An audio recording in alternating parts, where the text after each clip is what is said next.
Hello friends, ഞാനിന്ന് നമ്മുടെ തിരുവനന്തപുരം സ്റ്റൈലിൽ ഒരു ഫിഷ് കറി ചെയ്യാമെന്ന് വിചാരിച്ചു.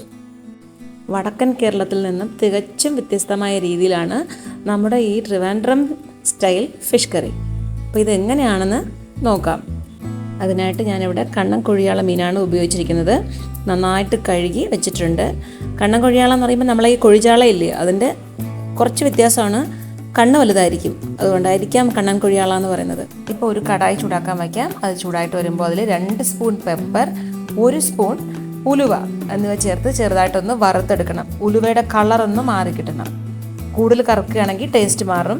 സോ കെയർഫുള്ളായിട്ട് അതൊന്ന് വറുത്തെടുക്കണം. ഉലുവ ചെറുതായിട്ടൊന്ന് ചുവന്ന് വന്നിട്ടുണ്ട്. നമുക്കിതിനങ്ങോട്ട് മിക്സി ജാറിലോട്ട് മാറ്റാം. അതേ കടായിൽ തന്നെ നമുക്ക് 1 കപ്പ് തേങ്ങ ചേർത്ത് കൊടുക്കാം.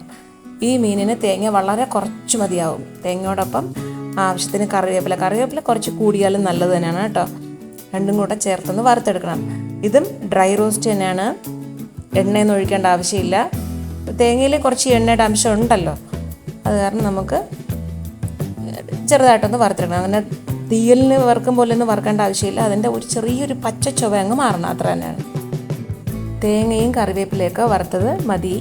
ഇനി കൂടുതലിട്ട് നമുക്കത് ചോപ്പിക്കേണ്ട ആവശ്യമില്ല. ഈ സമയത്ത് എരിവിനായിട്ട് 1 spoon red chilli powder, already കുരുമുളക് നിറയെ ഇട്ടിട്ടുണ്ട്. കുരുമുളകിൻ്റെ ടേസ്റ്റാണ് കേട്ടോ ഇത്. കുരുമുളകും ഇതിലിട്ടുന്ന പച്ചമുളകിൻ്റെയൊക്കെ ഒരു മണവും എരിവുമാണ് ഇതിന് വേണ്ടത്. ഇപ്പോൾ red chilli powder 1 spoon, 2 spoon മല്ലിപ്പൊടി. 2 അല്ല, എൻ്റെ സ്പൂണ് കണ്ടില്ലേ വളരെ ചെറുതാണ് കേട്ടോ. അതാണ് ഞാൻ 2 സ്പൂണല്ല 3 സ്പൂൺ ഇടുന്നുണ്ട്. പിന്നെ ഒരു ചെറിയ സ്പൂണ് മഞ്ഞൾപ്പൊടി. എരിവൊക്കെ നിങ്ങളുടെ ആവശ്യാനുസരണം ഇട്ടോളൂ കേട്ടോ.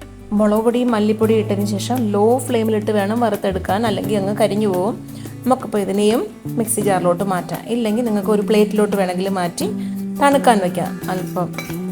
ഇപ്പം നമുക്ക് ഇതേ കടായിൽ തന്നെ കുറച്ച് എണ്ണ ഒഴിച്ച് ഒരു 10-20 ചെറിയ ഉള്ളി, ഇതിന് ചെറിയ ഉള്ളി ചേർക്കുന്നതാണ് ടേസ്റ്റ് കേട്ടോ ഇതിൻ്റെ. അതാണ് അതിൻ്റെ ഒരു സീക്രട്ട് എന്ന് പറയുക, ഒരു സീക്രട്ട് ഏജൻ്റ് എന്ന് പറയില്ലേ, അങ്ങനെ. ഉള്ളി എത്രത്തോളം കൂടുന്നോ അത്രത്തോളം മീനിന് ടേസ്റ്റ് കൂടും. അപ്പോൾ ഇത് ചെറുതായിട്ടൊന്ന് ചുവന്ന് വരണം, അത്ര തന്നെയാണ്. കട്ട് ചെയ്തിട്ടൊന്നും അങ്ങനെ വറുക്കേണ്ട ആവശ്യമില്ല. മുഴുവനായിട്ട് തന്നെ കഴുകിയിട്ട് തോലൊക്കെ മാറ്റി കഴുകി മുഴുവനായിട്ടിട്ട് തന്നെ നമുക്ക് കുറച്ച് എണ്ണ ഒഴിച്ച് ഇതുപോലെ ഒന്ന് വറുത്തെടുക്കാം. അപ്പോൾ അങ്ങനെ എൻ്റെ ഉള്ളി നന്നായിട്ട് ചുവന്ന് കിട്ടിയിട്ടുണ്ട്. ഇപ്പോൾ അരയ്ക്കുമ്പോൾ ഉള്ളി ആദ്യമായിട്ട് അരയ്ക്കാൻ പാടില്ല. ആദ്യത്തെ ചേരുവകൾ മാത്രം നന്നായിട്ട് അരച്ചെടുക്കണം. പേസ്റ്റ് രൂപത്തിൽ അരയ്ക്കാം. തേങ്ങയും മറ്റ് ചേരുവകളൊക്കെ നന്നായിട്ട് അരച്ചതിന് ശേഷം വറുത്ത് കോരി വെച്ചിരിക്കുന്ന ഉള്ളിയും കൂടെ ചേർത്ത് അരയ്ക്കണം. ഉള്ളി തീരെ അങ്ങ് അരയാൻ പാടില്ല. 2 പൾസ്, 2 കറക്ക് മാത്രം കേട്ടോ. അപ്പം അങ്ങനെ അരച്ച് വെച്ച ഈ മിശ്രിതത്തിനെ നമുക്ക് ഈ മീനിലോട്ട് ചേർക്കാം. ഇപ്പോൾ ഇതിനോടൊപ്പം ഞാനിവിടെ ആൾറെഡി ഒരു നാരങ്ങ സൈസിന് വാളംപുളി വെള്ളത്തിൽ ഇങ്ങനെ കുതിർക്കാനിട്ടിരുന്നു. അതും കൂടെ നന്നായിട്ടൊന്ന് പിഴിഞ്ഞ് ചേർക്കാം. ഈ വാളംപുളിക്ക് പകരം കുടംപുളിയും ചേർക്കാം, പക്ഷേ രണ്ടിൻ്റെ ടേസ്റ്റ് അല്പം വ്യത്യാസമായിരിക്കും കേട്ടോ. ഈ ഫിഷിന് ഈ വാളംപുളി തന്നെയാണ് നല്ലത്. അല്ലെങ്കിൽ മാങ്ങ ഇട്ട് വയ്ക്കുന്നവരുണ്ട്, പക്ഷെ മാങ്ങയും എല്ലാ ഫിഷിനും മാങ്ങ ഇട്ട് വയ്ക്കുന്നത് നന്നായിരിക്കില്ല. ചൂര, നെത്തോലി, ചാള, മത്തി ഇതിനൊക്കെ തന്നെയാണ് മാങ്ങ ചേരുള്ളൂ.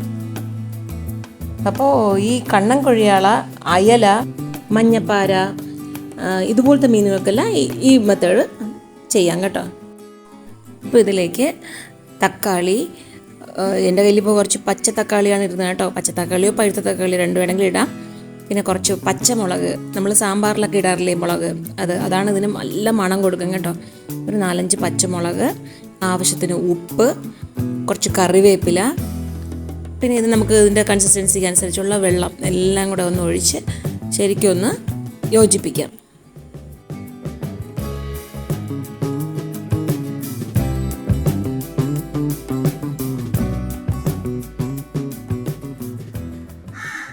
നമുക്കിതിന് ഒരു 10 മിനിറ്റ് ലോ ഫ്ലെയിമിലിട്ട് ഒന്ന് തിളയ്ക്കാൻ വയ്ക്കാം കേട്ടോ. അടച്ചിട്ട് വേവിക്കാം. ഇതിനിടയിലൊന്ന് ഇടയ്ക്കിടയ്ക്കൊന്ന് ചുറ്റിച്ചു കൊടുക്കണം. തവിയിട്ട് അങ്ങനെ ചുമ്മാ ഇളക്കാൻ പാടില്ല. കഷ്ണങ്ങളൊക്കെ ഒന്ന് വെന്ത് വരുമ്പോൾ ഉടഞ്ഞു പോകും. ഇതൊക്കെ എല്ലാവർക്കും അറിയാമെന്നുള്ളത് തന്നെയാണ്. അപ്പോൾ ഇത് നല്ല തിളച്ച് വരുമ്പോൾ ഒരു മണം ഉണ്ടല്ലോ, അതായത് നമ്മൾ വറുത്തരച്ച ഉലുവയുടെയും ഈ സാമ്പാർ മുളകിൻ്റെയും ഒക്കെ ഒരു മണം നമുക്ക് വയറ് ഒരു വിശപ്പിനെ അങ്ങ് തൂണ്ടൂലേ, അതാണ്. ഒരു തിള വന്നു കഴിഞ്ഞാൽ നമുക്കിതിൻ്റെ ഉപ്പും പുളിപ്പും ഒക്കെ ഒന്ന് ടെസ്റ്റ് ചെയ്യാം, എരിവും.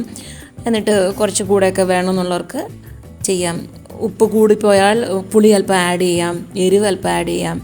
ഇല്ല ഇതൊക്കെ ഒന്ന് കുറയുകയാണെങ്കിൽ എക്സ്ട്രാ ആഡ് ചെയ്ത് കൊടുക്കാം അല്ലേ. അപ്പോൾ അങ്ങനെയൊക്കെയുള്ള അഡ്ജസ്റ്റ്മെൻ്റ് എല്ലാം ഒരു തിള വന്നതിന് ശേഷം നോക്കാം. അപ്പോൾ ഇത് ചൂട് ചോറിനോടും പിന്നെ നമ്മുടെ പുഴുങ്ങിയ കിഴങ്ങില്ലേ, മരിച്ചീനി കിഴങ്ങ്, അതിനോടൊപ്പമൊക്കെ അടിപൊളിയായിരിക്കും. എല്ലാവരും ഒന്ന് ട്രൈ ചെയ്ത് നോക്കൂ, ഇതുപോലെ ചെയ്ത് നോക്കൂ. എന്നിട്ട് നിങ്ങളുടെ അഭിപ്രായങ്ങളും കമൻറ്റ് ബോക്സിൽ കൊടുക്കൂ. നിങ്ങൾക്ക് ഈ വീഡിയോ ഇഷ്ടപ്പെട്ടുവെങ്കിൽ ലൈക്ക് ചെയ്യൂ, കമൻറ്റ് ചെയ്യൂ, ഷെയർ ചെയ്യൂ. സബ്സ്ക്രൈബ് ചെയ്യാത്തവരാണെങ്കിൽ പ്ലീസ് ഒന്ന് സബ്സ്ക്രൈബ് കൂടെ ചെയ്യണേ. അപ്പോൾ നമുക്ക് വീണ്ടും അടുത്ത വീഡിയോയിൽ കാണാം. Till then, bye for now.